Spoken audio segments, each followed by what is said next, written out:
Good morning students. আজি আমাৰ আলোচনা কৰিবলগীয়া পাঠটি হৈছে পাঠ 8 জুৰীয়া শব্দ। পাঠটি এটি ব্যাকৰণযুক্ত পাঠ। পাঠটো আৰম্ভ কৰাৰ আগতে আমি জুৰীয়া শব্দ কাক বোলে তাক জানি ল'ব লাগিব।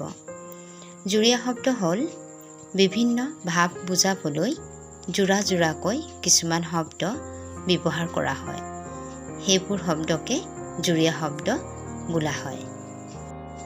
এতিয়া আমি মূল পাঠলৈ আহিছোঁ। মূল পাঠত দিয়া হৈছে বাক্যত কিছুমান শব্দ জুৰীয়াভাৱে ব্যৱহাৰ হয়। এই জুৰীয়া শব্দবোৰক বাক্যত কেইবা প্ৰকাৰে ব্যৱহাৰ কৰে। সেই প্ৰকাৰসমূহ এনেধৰণে ভাগ কৰি দেখুওৱা হৈছে।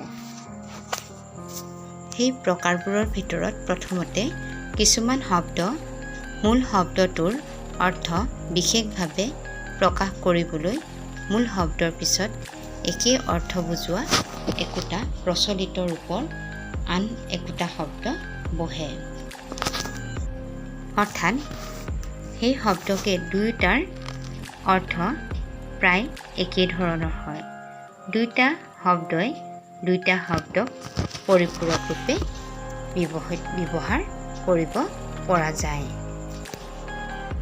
উদাহৰণ ৰূপে আমি ক'ব পাৰোঁ শব্দকেইটা পৰ্বত পাহাৰ, কাম বন, অকাই পকাই, লৰা ঢপৰা, আউলি বাউলি, আপদ বিপদ আদি। শব্দকেইটা দেখাৰ লগে লগে বুজিব পাৰি যে পৰ্বত আৰু পাহাৰ দুয়োটা শব্দই প্ৰায় একে অৰ্থ বহন কৰে।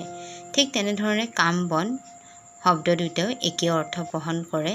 অকাই পকাই শব্দ দুটাও প্ৰায় সমসাময়িক অৰ্থ বহন কৰে। ঠিক তেনেধৰণে লৰা ঢপৰা, আউলি বাউলি, আপদ বিপদ এই শব্দকেইটাও একে ধৰণৰ অৰ্থ প্ৰকাশ কৰে। দ্বিতীয়টো প্ৰকাৰ হৈছে কেতিয়াবা একাৰ্থবাচক অৰ্থাৎ একে অৰ্থবাচক শব্দৰ একেলগে প্ৰয়োগ কৰা দেখা যায়। যেনে খালডুং, গালি সপনি, লাজ চৰম, ধাৰি পাতি।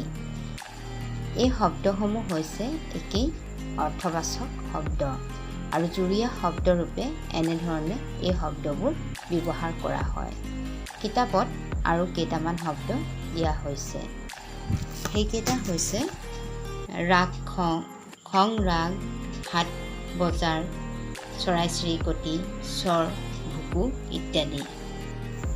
তৃতীয়টো প্ৰকাৰ হৈছে কিছুমান শব্দ আছে সেইবোৰ শব্দ সদায় যুটীয়াভাৱে ব্যৱহৃত হয়। অন্যভাৱে সেই শব্দবোৰ কেতিয়াও ব্যৱহৃত নহয়। তেনে শব্দ কেইটামান ইয়াত দিয়া হৈছে। গাঁও ভুঁই এই শব্দ দুটা এনেদৰেই যুটীয়াভাৱে ব্যৱহাৰ হৈ আহিছে।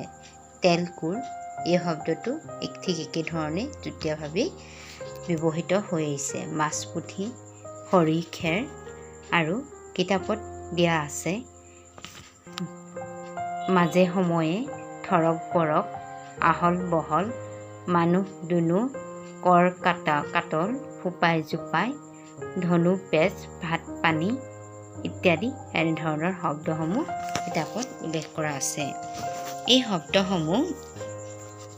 শব্দবোৰ সদায় যুটীয়াকৈয়ে ব্যৱহাৰ হৈ আহিছে। চতুৰ্থতে কেতিয়াবা কিছুমান বিপৰীত অৰ্থ বুজোৱা শব্দকো জুৰীয়া শব্দৰূপে ব্যৱহাৰ কৰা দেখা যায়। উদাহৰণৰূপে ইয়াত কেইটামান শব্দ দিছে। ভাল বেয়া। ভাল আৰু বেয়া এই দুয়োটা শব্দ ইটোৰ লগত সিটো বিপৰীত অৰ্থ বহন কৰে। মান অপমান ঠিক একেধৰণে বিপৰীত অৰ্থ বহন কৰে। দোষ গুণ ইত্যাদি। এনেধৰণেও কিছুমান জুৰীয়া শব্দ ব্যৱহাৰ কৰা হয়। আজিৰ এই ব্যাকৰণযুক্ত পাঠ জুৰীয়া শব্দৰ অন্তৰ্গত কথাখিনি ইমানেই।